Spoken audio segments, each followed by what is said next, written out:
Up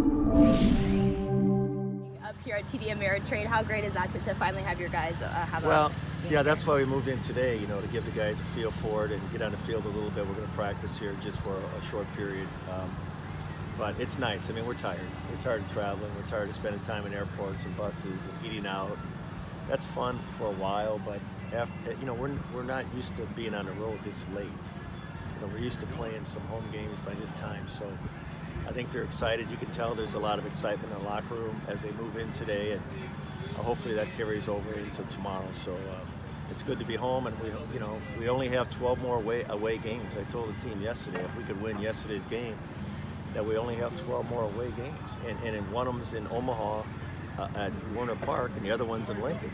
So we really are, the bulk of our travel is behind us, and now we get to play some home games. How long does it take in your history with teams? How long does it take usually for them to find a rhythm once you do start playing games regularly and kind of getting into that schedule routine? Usually at the end of spring break is you get a pretty good identity of what your team's all about.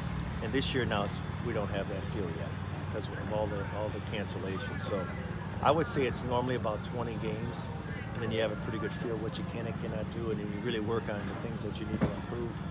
But right now we're still not quite there, and I'm hoping by the end of this week, if the weather cooperates, I know we're supposed to have some more weather move in this weekend, surprise.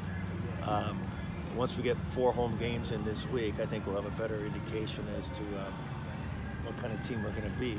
What have you noticed about the way he's gone about? Well, he's generating more power this year. He's got a couple triples already, a couple home runs, a couple 2 or 3 doubles. He's driving in more runs. He's running the bases a little more reckless. He's got 10 stolen bases already for early in the year like this. So he's taking that next step that you'd like to see those juniors take. He's always been a good player for us. But now, he's hitting in a different spot too. He requested that he be a leadoff hitter. I like Isaac in that 2 slot.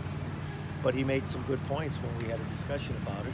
And we've hit him in the leadoff spot, and obviously he's done a really good job. So we need both he and Will to continue, and we're getting some good contributions from a lot of the other guys too. So we've been okay offensively, with the exception of the striking out too. Actually, good do for you guys' confidence. I feel like you've won games before that, obviously, but to go and sweep Maryland, I would imagine that's a pretty big achievement for this team. It was fun, going all the way out to Maryland, playing a Big Ten team on the road.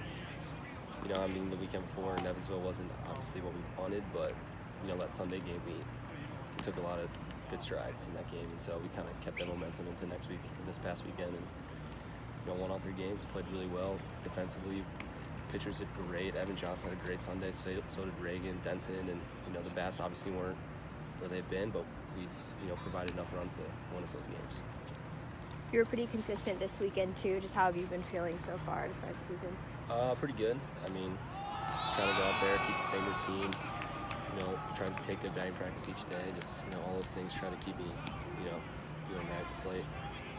You're opening up your first home game here. How excited is your team? And of course also to play Nebraska as well. Yeah, awesome. Home opener against Nebraska. The weather should be good tomorrow, so it's exciting. Can't ask for any more than that. I guess what did you try to? You talked about how I want to take what I learned this summer and apply it to the off season and kind of springboard it into the season. Was there anything that stuck out about after the summer ended that enabled you to sort of maximize it and make sure you didn't have a drop off? The biggest thing that I learned this summer was making sure that every rep counts, and so I wanted to keep that mentality into this off season. Every rep that I took, whether it was in the field or in the cages or batting practice, whatever, I wanted to take it with some authority and take each rep like it's a game like, and it's starting to pay off a little bit, and just being aggressive at the plate, not taking too many strikes, and all that. It's just having a good year that I'm having so far.